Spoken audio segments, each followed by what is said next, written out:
Okay, magandang gabi Pilipinas. Andito na naman po ang kapatiran para sa bayan.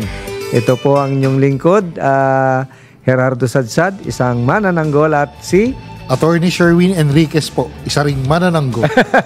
Huwag lang manananggol kasi babae.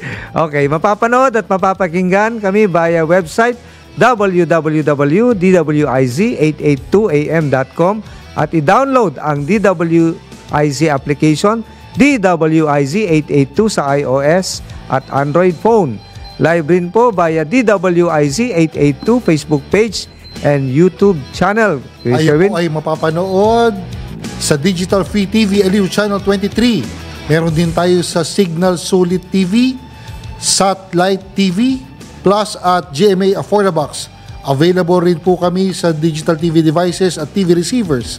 Mangyaring iskan lamang po ang inyong digital TV receivers at digital boxes upang mapanood ang Aliw Channel 23. Okay, counting muna tayo. Bakit wala dito? Ilang days na lang to go before Christmas Day. Yan nga alam mo. 37 days to go bago mag-Christmas. Sa office kanina, yung Monday pep talk namin medyo pinag-uusapan na namin. Paano ba natin celebrate yung natin? Christmas. Yung office party natin. Oo, kasi so may mga details na gano'n. At saka first time, Kuya Sherwin, na ngayon, yung open na. Wala na yung mga face mask, mga yeah. Diba? First time. This is the first time. So parang last year medyo gano'n na rin, medyo maluwag. Pero at least may konting bawal pa Meron kasi free for all na wala na. Kahit sa mga court nga di ba? Wala na. hindi na nire-require na mag-face mask. Ako, yung mga kababayan nga pala natin na medyo naapektuhan ng bagyo Naku, kapit lang po tayo. Yes. Lalo na po ang ating mga leaders sa LGU at sa national government upang magpahatid ng tulong. Catanduanes, Bicol yata medyo na apektuhan. Oo. So kapit lang po, and then natin kay Lord. Alam natin yung resilience ng mga Pilipino lagi nandyan. That's correct. Babangon at babangon. Yes. So siguro diretso na tayo dun sa topic natin. This is about Quarry for Christ Fellowship Group. So tatanungin natin sa ating mga nagwagwapuhang guest natin. Walang iba, si Kuyang Ozon Asansa. Siya yung D-Group Leader. And si Kuyang Ponly Peña, Assistant D-Group Leader. Palakpakan natin sila. Okay, magandang gabi, Kuya Ozon and Kuya Ponly. Welcome mga Kuyang. Yes, Kuyang Sirs, magandang gabi sa inyo, Kuya Jerry and Kuya Sherwin. Magandang gabi. At magandang gabi rin sa mga inyong tagapanood dito sa Kapatiran para sa Bayan. At of course, kung pwede pong batiin ang ating most forceful Grandmaster Ariel T. Kayanan, magandang gabi po sa iyo. Grandmaster Sir. Grandmaster Sir, last week lang nandito si Grandmaster. Yes. Kasama na. Medyo napasarap yung discussion at nag-extend kami. Umabat kami ng mga nabalitaan nga po namin. Almost 8:30 na yan. 8:30 pala, 8:30. Yes. Oo. And of course, si Kuya Ponly. Kuya Ponly. Magandang gabi po. Lapit lang. Magandang gabi po at salamat po sa pag-imbita po. Maraming salamat. Ano ba yung D, Kuya? Kasi medyo siyempre yes. ano yun? Kuyang yan? It means discipleship. Discipleship Group. Yes. Siguro, simulan na natin. Ano ba yung Quarry for Christ Fellowship Group? Nako, ang sagot po dyan, Kuyang Sir, pwede nating buwelohan 2,000 years ago o pwede namang a few years ago lang.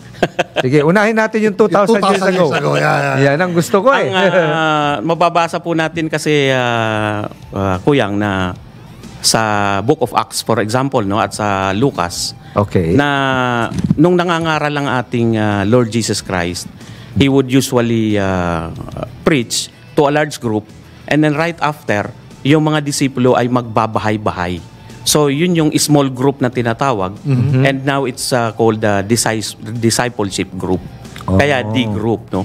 Ano pong ibig sabihin nito? Pag nangangaral po kasi ng maramihan, katulad ng mga pag nagpipreach ang ating mga pastor. Katulad yan. Katulad pag nagpipreach ang ating mga pastor o mga pari in a Sunday service, ay parang one way ang direksyon ng pagtuturo. May nagtuturo, may nakikinig. Pero kapag po nagbahay-bahay na in a D-group setting, mas interactive. Yung pong Yes. nakarinig ng aral, pwede magtanong at Yun. pwedeng makakuha ng dagdag na May mga paliwanag. clarificatory questions sila. Yes. Meron sila medyo hindi naintindihan. Doon nila, yun yung venue para malinawan sila. Yes, opo. Oo. Bakit kaya quarry yun, Kuya Oson? Why do you use the term quarry? Magandang for tanong child? po, Kuya Jerry. Kasi Opo. ang quarry is a Masonic term na ginagamit natin. At ang mga nag-a-attend dito sa ating session ay typically mga kapatid natin sa Masoneria. Okay. Although it's also open to their family members and even to our fellow crafts and entered apprentices or even candidates. No? Kaya natin ginagamit ang salitang quarry is because alam naman natin na ang bato, pagka kwinari na natin at ito ay naging makinis, nagiging magandang pang-build ito ng mga edifices, no? Yes. Walls and buildings, etc.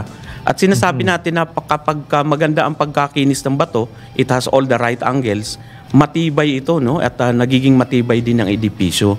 So kung ang tao mahalin tulad natin sa isang bato at ang edipisyo mahalin tulad natin sa ating bansa, sa bansang Yes. Pilipinas, kapag mas maraming natutunan ng ating mga kapatid sa mga salita ng Diyos, mas magiging matibay din silang component ng ating edipisyo, which is our country. Actually, kaya ako tinanong Kuya Oson yung kasi mayroon sa Bible, if I remember it correctly, na hindi lang naman 12 apostles yan 72 pa nga sa something. And then they go in pairs, di po ba? When they preach and proclaim the good news of the Lord. Di ba, Kuya Ponli? Oo. Nung umpisa, Oo. medyo nailang din ako kay Kuya Oson pagdating dito sa quarry. Pero itong lately, nakita ko yung epekto nito sa aming kapatiran. Napakaganda. Magugulat ka na lang, magsasalita yung isang nakinig, naapektuhan niyo ako, tinamaan ako. Ayun. Yan ang problema ko ngayon. So napakaganda, no? Minsan lang, kaya nga yung quarry night namin is Friday. Maraming activities pag Friday. Pero makikita mo yung mga kapatiran na nakikinig dyan. Nandyan sa gabi, kasama nyo. Yes. At nakikinig ng salita ni Lord. Yun So lang. because of the technology that is now prevalent in nowadays worldwide, so anong medium of communication o correspondence na ginagamit nyo dito? When it Zoom-based comes po talaga. Ayun, Zoom. So yun ang Zoom-based. platform na ginagawa. Yes, correct. Yes. Oo, kailangan online siya dahil maraming mga kapatid natin nasa Amerika at nasa iba-ibang parte ng Asia. May mga brethren tayo na natutuwang umattend. Imagine Kuyang, baliktad yung time zone nila. Correct, no? correct. So may mga brethren na alas 7 ng umaga, like yung mga nasa Canada, they wake up very early in the morning to be able to join us at 8 p.m. here. No? Good to hear, yeah. Wow. Now, remember, now it's almost Christmas season. Umaatras pa sila ng isang oras, so mas maaga pa ngayon. Wow. And yet, they still wake up early to be able to join us. Actually, last week, one of our brothers in Massachusetts went to Las Vegas. So, umatras pa siya ng 2-3 oras yata.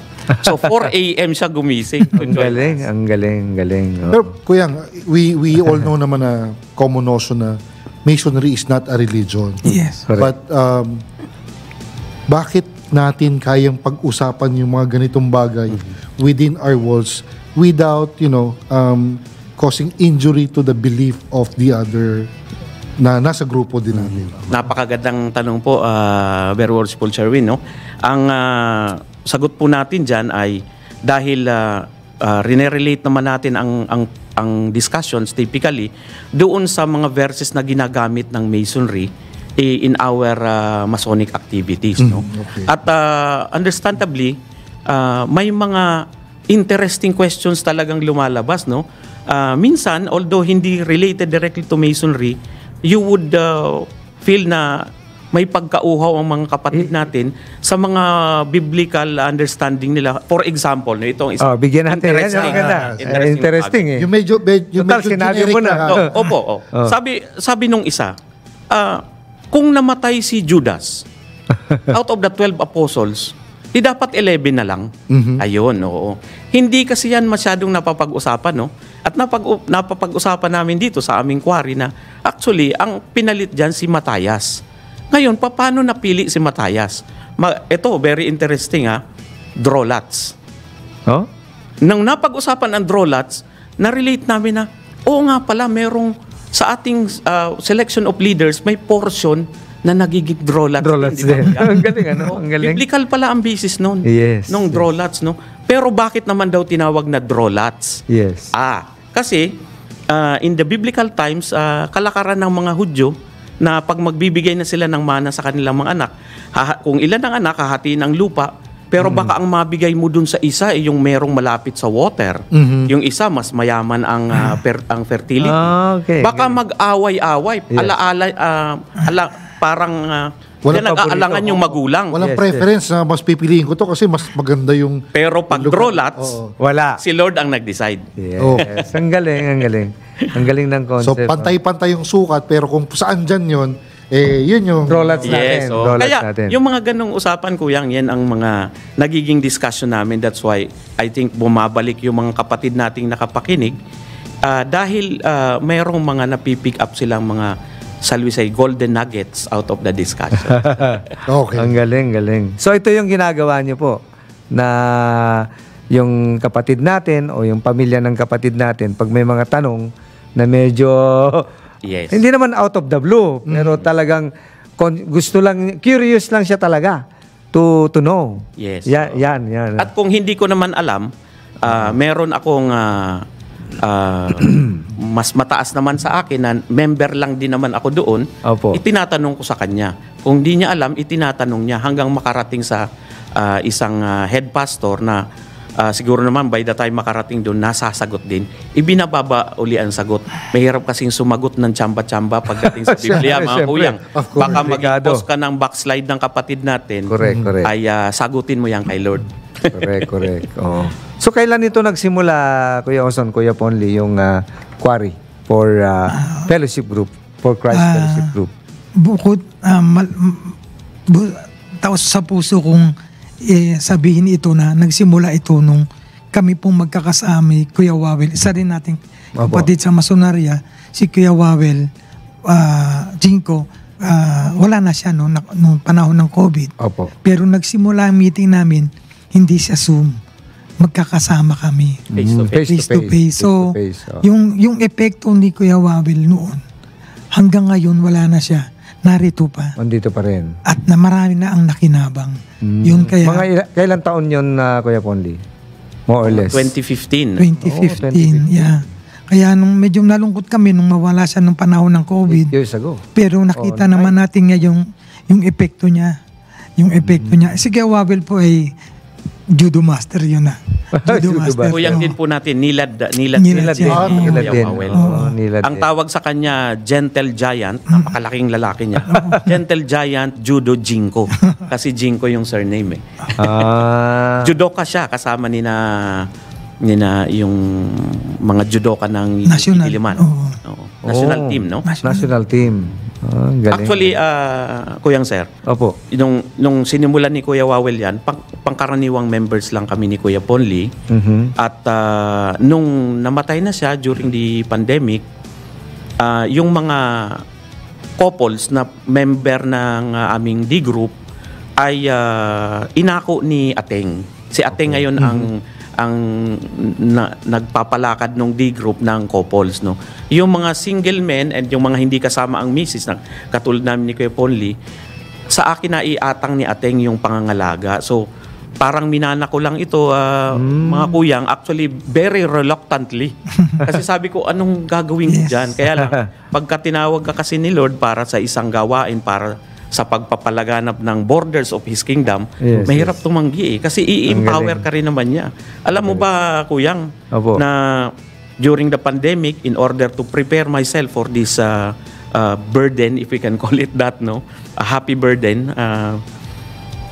I enrolled sa isang doctorate of biblical studies during the pandemic. Wow. A year after the pandemic, in 2022, graduate ako eventually. Online siya. Ang galing. So, gano'n naman, no, parang medyo yung binibigay ni Lord sa atin, minsan napakalaking challenge.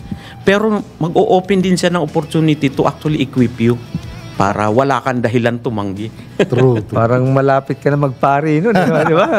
Kasi doctor pa na, pan theology yan eh. Oo. Theology, study of Kuya, ilan ang mga regular na attendees nyo dito sa dito Online sa pa yan. Quarry for Christ Fellowship Group? Officially mga let's say between 25 to 30, pero in any given Friday evening there would be around 10 to 15 attending, no? And na-mention ko na rin lang na Friday evening, no, actually it's 8 PM to around 9:30 or even 10 sometimes. And maraming kuyang na gustong mag-join, laging lang sinasabi, bakit naman Biyernes kasi? But exactly the point, Brother Worshipful, kasi anong basis, sabi namin, kaya namin ginagawa ng Biyernes ng gabi para merong kang pagkakataon mag-decide whether you wanna go drinking and have fun or you wanna be with the Lord. Galing, ano? You make the choice. You make the choice. May ano pala, may lesson din pala. Yeah. Ang galing, oo.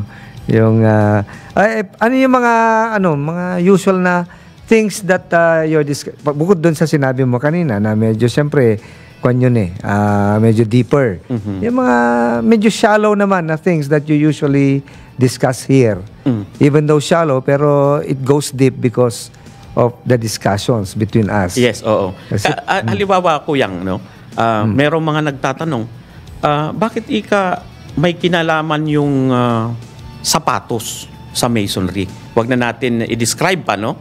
Pero may kinalaman ang sapatos. Yes. O kawalan nito. Yes. No? We would actually, if we peruse the Bible, actually it's in the book of Ruth. Yung itinuro mong picture kanina, that's a picture, a depiction of a scene in the book of Ruth where when you want to make a commitment, yes, Yeah, you have to remove one shoe and give it to the elder in the gate of Jerusalem. That is to show that you are going to fulfill what you promised. Kasi sa scene na yon, si Boaz was promising to take care of Ruth. Yes, Ako na lang ang mag-aalaga sa iyo. Si Ruth is actually isang byuda, no? Nakamag-anak pa ni Boaz yung kanyang namatay na asawa. So, he was making a promise that I'm going to take care of Ruth. Napakaganda ng scene na yan, mga kuyang, because eventually Boaz and Ruth, yung bloodline na yun, doon lumabas si King David. And alam naman natin na sa bloodline ni King David, lumabas si Joseph and Mary. Yes. Na nagluwal kay Lord Jesus Christ. Ang galing. Malalim na yun. Malalim. Parang, But, di ba, ang iniisip natin, ginagawa natin, pero meron palang biblical basis. Yes. Actually, di ba, yung impression ng iba, siguro pwede naman natin i-discuss that masonry is, yun nga, sorry to say, hindi na wag natin sabihin, hindi daw tayo, anti-Christ. Tama ba yung kuya? Parang, well, definitely hindi. Hindi. Ang masasabi ko dyan, kuya, sa ganito, no? Before I became a Mason, actually, I became a Christian. Apo. So, when my Christian friends were saying, nagmamason ka pala, di ba, ano yan? Iba dyan? Sabi ko na lang, ganito na lang. If I see anything in the course of me doing my travel to become a Mason, if I see anything that will contradict my Christianity, I am not going to go ahead with it. Yes. But instead of seeing anything contradictory, ang nakita ko actually reinforced my Christianity. Enlightenment. Exactly. So here I am. Yung mga things na kasi most of our rituals, siyempre hindi namin pwedeng sabihin, comes from the Bible. At saka yun nga, yung verses. yung sinasabi na before we enter upon any great or pwede yan. we start everything with a prayer. Yes. We invoke the blessings of God. At saka, di ba, isa sa mga Masonic teaching talaga is that there will come a time that you will stand before the great white throne. The terminology, the great white throne, is a biblical terminology. At there to be judged for things you've done while in the body, that phraseology is directly lifted from the Bible. So, actually, pwede nating sabihin in public because people can read it in the Bible anyway. Yes. Yung mga, behold, how pleasant it is for the brethren to dwell together. Correct. It's also lifted from the Bible. Direct lift. Oo. Yung perambulations natin, yung Psalm 133, yeah, Ecclesiastes 13, 1 Corinthians 1:13, lahat yan, puro biblical. Napakagagandang mga biblical Yes. verses ng mga yun. Talagang, yung lalo yung sa Psalm na talagang, pag napapakinggan mo siya, talagang nakaka-inspire. Pero yun nga, if you are going to talk about it doon sa quarry, mas maiintindihan mo ng mas malalim. Yes, yes. Napakakulay ng mga pag-uusap dyan, Kuyang Sirs. Dahil nga, sorry to say sa mga iba, but I have to say, special kasi yung mason ka, pagkatapos ay nag-aaral ka pa ng Biblia.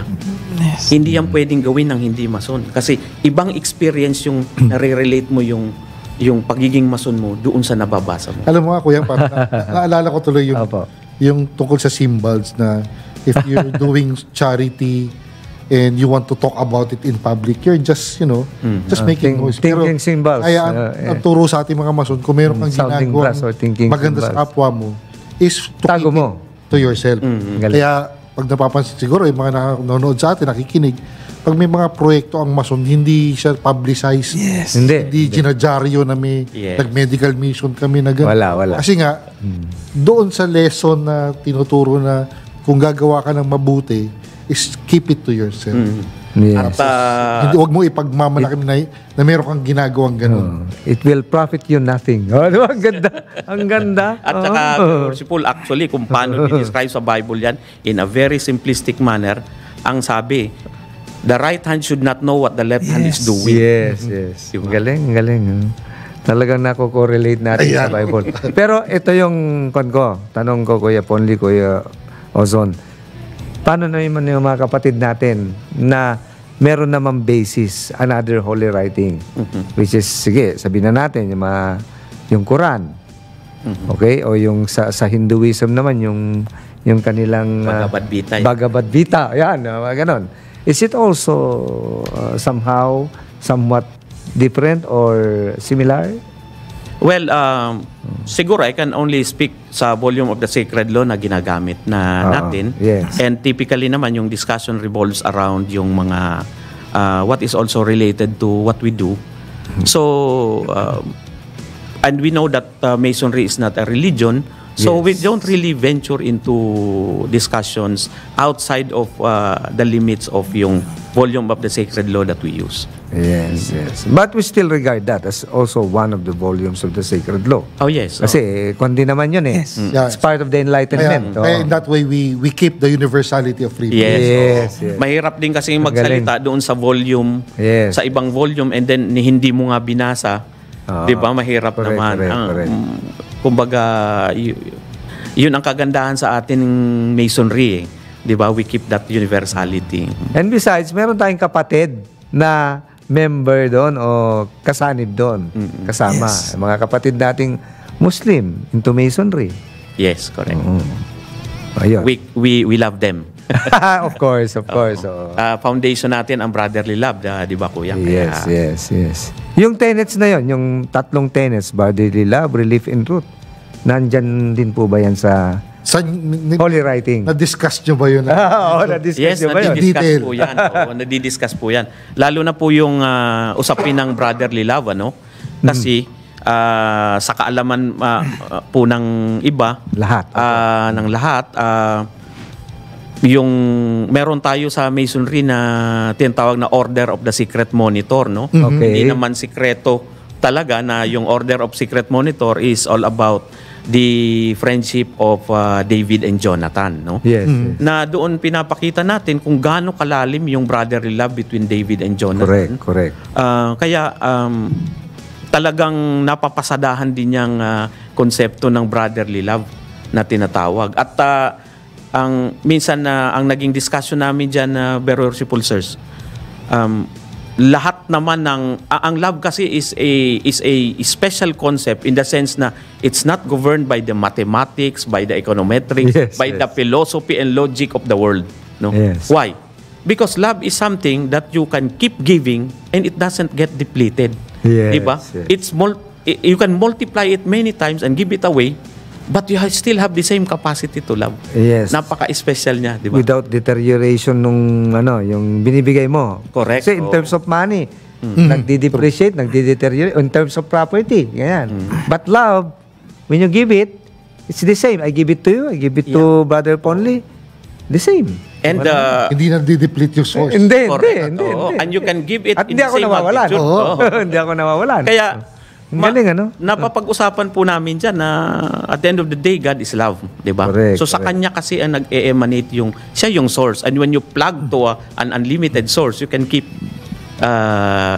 giving it, no? Wow. Pero ang magandang usapin niya na nagiging minsan seryoso ang mga kapatid natin sa usapan. Pagka sinamahan mo na, yes, God is love, but God is also a God of justice. Yo. How do you now reconcile love with justice when something or someone needs to be punished, but you love that someone? Ayun. Siguro, i-cut muna natin yan. Very interesting yan. Love and justice. Time check muna po tayo. 7:25 ng gabi. Pagbabalik po ang Kapatiran para sa Bayan. Okay. Nagbabalik po ang Kapatiran para sa Bayan. Kasama pa rin po sila Kuya Ozone at si Kuya Ponley. Okay. Kay Jerry, meron tayong naiwan. Oo nga, yung kanina, yung justice vis-a-vis with love. Yes. Oo. Paano pagka halimbawa nag-clash yun, yung dalawang concept na yon na mahal mo ito pero kailangan mong Kailangan may justice. May justice. Oo, parang gano'n. Pwede mo nyo bang paliwanag, Kuya? Mai-relate natin yan na Kuyang Sirs doon sa nung nagkaroon na ng kasalanan ang mundo, no? Yes. Because if God is love and He is also a God of justice, paano niya gagawa ng solusyon? Because according sa ating volume of the Sacred Law, the wages of sin is death. Yes, so merong kamatayan, no? Yes. Ngayon, sa pagmamahal sa atin ni Lord, even if He cannot forgo of Him being also a God of justice, He had to send someone to die for our sins. That's why He sent His only Son to this world to die for our sins. And when He died on the cross, the blood on the cross practically paid for all the sins of the world. That is talaga unconditional love Yun na yun. from our Almighty God Sobra, Himself. no? Sobra yun. Sobrang pagiging God of love. Kuya Oson, kamukha mo ha. Yes. Medyo Guest natin si Kuya Oson. No? namumuti na rin ang Ay, buhok puti, natin, oo. Kuya. Pare-pareho. Bigote at balbas. Oo. Bakit pa, ano bang kanyan? Ano ba yung may ganun ka na caricature? Tingnan si Kuya Oson, no? Halos pareho lang eh. Puting-puti eh. Oo. So, yung Quarry for Christ Fellowship, talagang hinihimay-himay nyo yung volume of the Sacred Law. Yes, Kuyang. And at the end of the day, kaya natin ginagawa yan ay para sa kapakanan ng masonerya at kapakanan ng mga pamilya ng ating mga kapatid. Wow. So Kuya, na-mention mo yung family, yung mga kapatid natin sa masoneria. Meron ba kayong restrictions who can join doon sa Quarry? Are there any qualifications or restrictions kung sakaling gustong makiparticipate doon sa usapan? Pero siguro, i-ano ko lang, kasi narinig ko yung kanina, maganda yung binitawan ni Kuya Oson na kapangkanan ng pamilya at kapakanan ng masoneria. Yun. Yes. So, Dahil sa brotherly love. Yes, that's a brother. So, paano mo i-relate yun sa question ni Kuya Sherwin ngayon? In terms of qualifications, ang qualification natin actually dyan is yung parang qualification din natin sa Masonry, that you have to believe in the Supreme Being. Yes. Kung may gauto ka sa buhay mo, if you have the great architect of the universe in your life, you are qualified to join the Quarry. Yes. And partake of the wisdom and lessons and the eventual enlightenment na nakukuha natin sa ating mga discussions in the Quarry. Kasi nasabi mo kanina ang nagjo-join dito yung ating mga kapatid sa masoneria tsaka yung pamilya ng ating mga kapatid. Oo. So, hindi ba pwede yung sabihin natin uninitiated mag-join? Actually, yung mga yung mga candidates natin, yung mga those who have signified interest to join Freemasonry and go through with their own journey, ay naiimbita na rin natin, no? Ang ginagawa na lang natin, ako bilang D-group leader, ay calibrate yung discussions so that we don't reveal too much such that we might impair their own journey. Correct, no? correct. So, ganun namang ginagawa natin. Ang kagandahan lang doon, mas na-excite sila sa journey nila. So, all the more that they feel that there is more to this journey than meets the eye. Yes. Ano naman yung yung dagdag na natin, yung restrictions. Yun. Kasi kung may qualified, meron din yung restricted na dapat na hindi discuss. Siguro As much as possible, pag meron nag-raise nitong issue na to, medyo ikakat na natin kasi Yes. medyo hindi natin pwedeng pag-usapan yan dito sa D-group natin. Okay, i-discuss man, Kuya Sherwin, pero hindi tempered. Oo. Tempered. Oo. Kuya Ponly, yes. Masabi ko lang, no, yung at the end of the day, makikita nyo po yung sa discussion namin, yung mga ating mga aplikante, pagdating sa ating lohiya, hindi nakakapagsalita. Pero dito, sa D-group, at the end of the day, sa open forum, masaya sila nakakapag-diskusyon. Natututunan nila Open. Open. Wow. Pero hanggang doon. Hanggang doon. Doon. Pagdating naman Kuyang sa restrictions. Oy, ano to, Kuya? Kasi may pina-flash kasi. Kailangan natin... Maganda po ito. Ano po yan? Yan po ang cornerstone na tinatawag. Every time we build a temple, we lay down the cornerstone. Yes, and yes. We make sure that that stone has all the right angles. Para kasi pag tabingi yung cornerstone mo, tatabingi na yung buong edipisyo. True. No? Yes, So yes. meron tayong other picture niyan where yung cornerstone now actually has the inscription of the Gautu. Therefore, ang sinasabi po natin na kung dito sa ating quarry makikinis natin ng mabuti and bigyan natin ng mga tamang anggulo ang ating kapatid, Yes. that brother will eventually become a cornerstone if a new temple would be built, no? And the temple could be built in the hearts of men. So, kung tama ang anggulo ng ating kapatid na natuto sa mga verses na pinag-aralan natin dito sa quarry, ay magiging matibay yung edipisyong itatayo na siya ang nag-cornerstone. Meron pa ba tayo ibang pictures ng cornerstone na nandun? Ito lang yun na ibigay. Pero ito lang ang tanong ko kay Oson. Pasensya ka na. Although alam ko din naman, pero sa karamihan, bakit ginagamit natin yung katulad niyan, 2024? Bakit natin ginagamit yung 60-24? Mga ganyan. Pwede ba yan na-discuss o hindi? Ang pagkakaalam ko niyan, Kuyang Sir, Yes, sir. meron tayong tinatawag na Masonic year. Yes. As opposed to the regular Gregorian calendar. Gregorian, oo. Yes, yes. And of course, yung Masonic year is 4,000 years older thereabouts compared to the Gregorian. Ayun ba nagre-recon doon sa King Solomon? Hindi naman. Kasi I think 2,000 years ago yun 2,000 BC. BC, BC. Yes, oo. During the time of the building of King Solomon's Temple. Oo. And how is it related to Masonry? Kaya also Yung ating King Solomon's Temple? Yes. Oh. Well, actually, isa yan sa nagiging magandang tanong, Kuyang. No?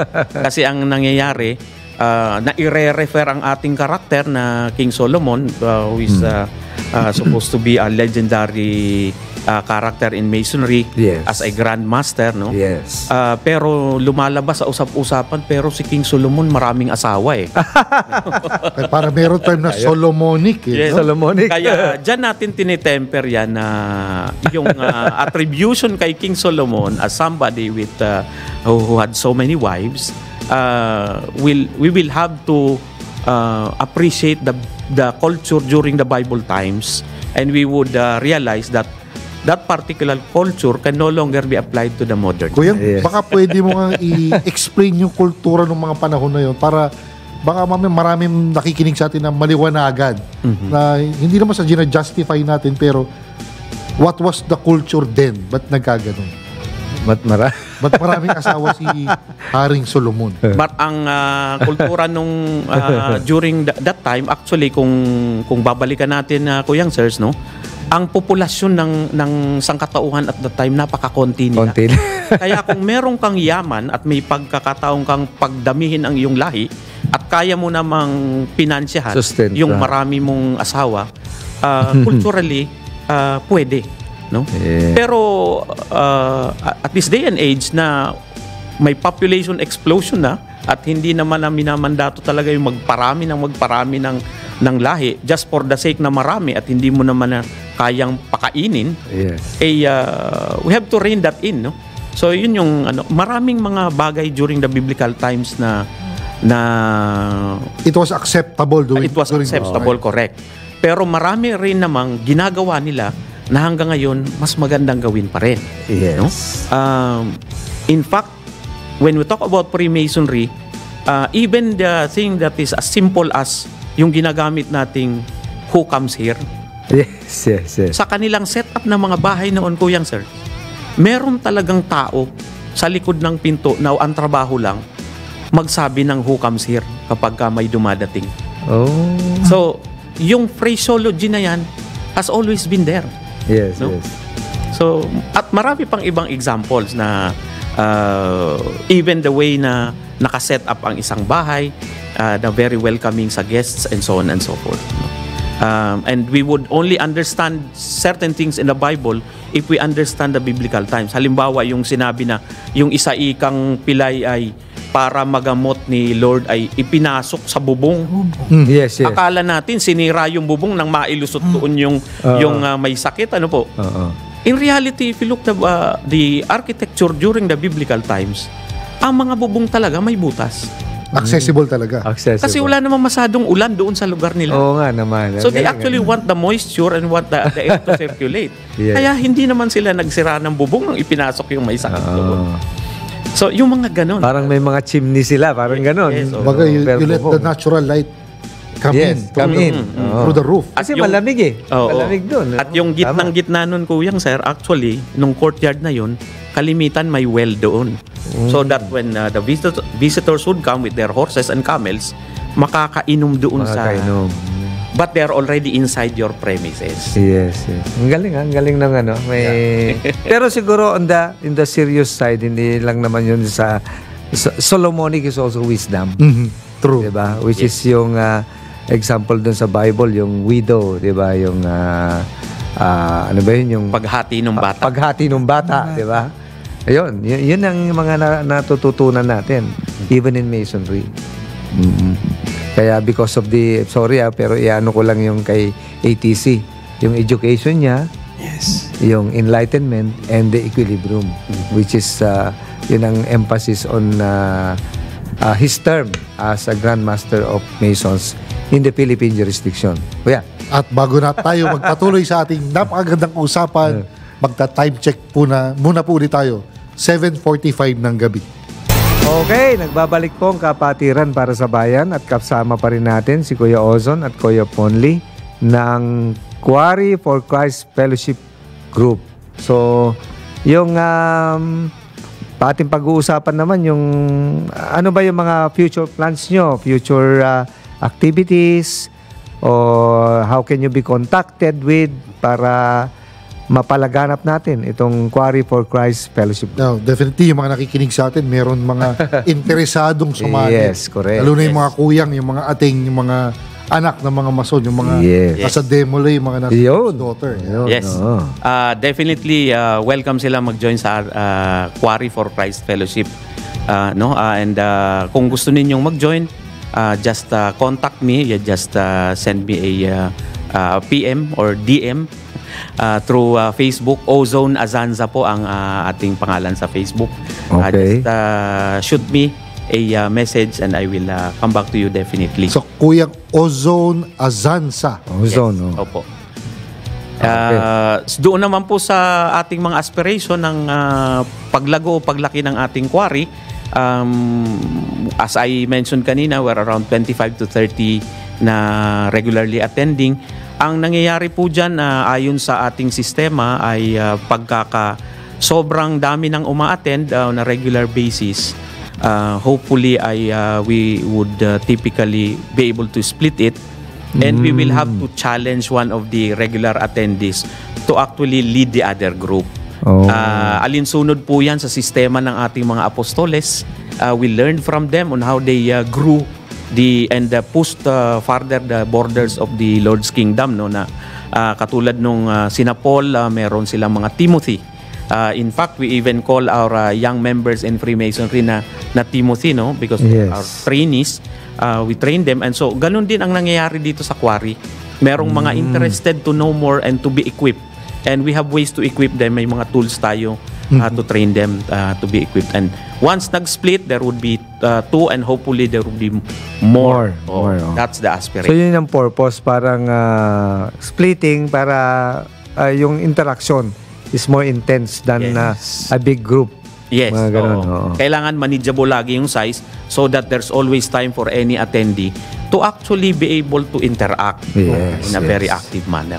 Once it becomes too big, we will end up having just one person preaching. Correct. Kuya Ponly, anything to add? Ang binabati, kasama din pala namin dito si IMES President, former USEC ng DepEd, Kuya Jess Mateo. At, Kuya Jess. binabati ko rin ang aming Borsipul, si Borsipul Master Jojo Crisologo, and si Warden Ricky Aranzamen. Ng ano po? Ng Nilad Lodge. Yun, Nilad Lodge. So, number 12. Kuya Oson, baka meron kang yung mga any activities, any greetings that you want? Sa lodge o kung saan man. Well, siguro i-plug ko na Kuyang Sirs yung activity ng Intramuros Lodge 363. Okay, ano ba yun? Meron silang fundraising project by way of a big concert that's going to happen this November 23 in Casa Ibarra in Pasay City. Ang tawag ng activity nila ay Temple of Tunes, no? Wow. And so brethren, kung gusto ninyong mag-attend, just contact any of the officers of Intramuros Lodge number 363. Intramuros Lodge number 363. Big event. So, malaki yun. Malapit na. Kuya, sa Sabado na po. Sabado na. Maganda sayang. Ang pangunahing tutugtog daw po ay yung Rio Brothers na paborito ng marami. Wow, Rio Yan Brothers. ang Beatles of the Philippines. Yes. Ang galing. Bukod doon, marami pang band. Marami pang bands. I think 4 or 5 bands ang mga tutugtog sa gabi yun. Wow. Saan ba yung Casa Ibarra? Casa Ibarra po ay a stone throw from MOA. Malapit lang. Oo, Pasay area lang yan. Oo. Tapos ang contact natin, anong pangalan ni Boysipul? Boysipul Master. Mas maganda siguro ang kontakin nila yung matikas doon, si Very Worshipful Ryan Villafranca. Yun. Pag yan daw po ang nakontak mo, makakapasok. Kuya Ryan, Sige, Ryan Villafranca pala. Sige. Kuya Ryan, bahala ka na sa mga kokontak sa'yo. Okay. So, baka batiin niyo po yung si ate. Ay, opo. Importante pa, Kuya Sir. Binabati ko po ang aking ateng, si Christy Azanza, at ang aking dalawang anak, 1 daughter and 1 girl. Si Enya Azanza and Aya Azanza. Magandang gabi po sa inyo at tirahan niyo po ako ng ulam. Ako naman ang aking may bahay, nag-iisa lamang po siya, si Aisa, at ang aking dalawang anak, si Kyra, at ang aking apong si Mori. At sa aking punsong lalaki na nagpipiloto, lakasan mo ang loob mo. Mag-exam ka na. Pilot. Malapit na may exam. Mag-exam. Good luck. Good luck.